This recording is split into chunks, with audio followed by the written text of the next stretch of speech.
Այս վիդեոյում ուզում եմ ցույց տալ մանավանդ ծնողներին, թե ինչքան կարևոր է, որ յուրաքանչյուր ծնող ունենա գոնե $1 միլիոն life insurance։ Ինչու՞։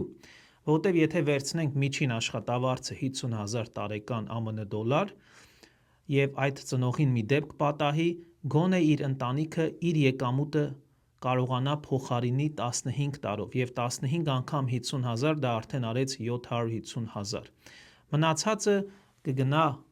տարբեր ծախսերի, այդտեղ կա funeral ծախսեր, տարբեր բաներ, որ առաջանում է դեպքից հետո, դրա համար եթե ուզում եք իմանաք 1 միլիոնը մինիմումն է այսօրվա թվաբանության մեջ, որ յուրաքանչյուր ծնող պետք է ունենա որպես life insurance։ Եթե չունեք $1 միլիոն life insurance, անպայման դիմեք ինձ և ես ձեզ ձրի կպատրաստեմ գները և պայմանները, իսկ եթե ունեք և 1 միլիոնից քիչ է, խորհուրդ կտամ, որ անպայման բարձրացնեք ձեր coverage-ը։ Երկու դեպքում էլ դիմեք ինձ, direct message արեք և ես մեծ սիրով review կանեմ ձեր existing policy-ն, և եթե չունեք policy, տարբեր գներ կուղարկեմ, որպեսզի դուք տեսնեք, թե ինչ արժե $1 միլիոն life insurance-ը։ Մայիս Կարիբյան։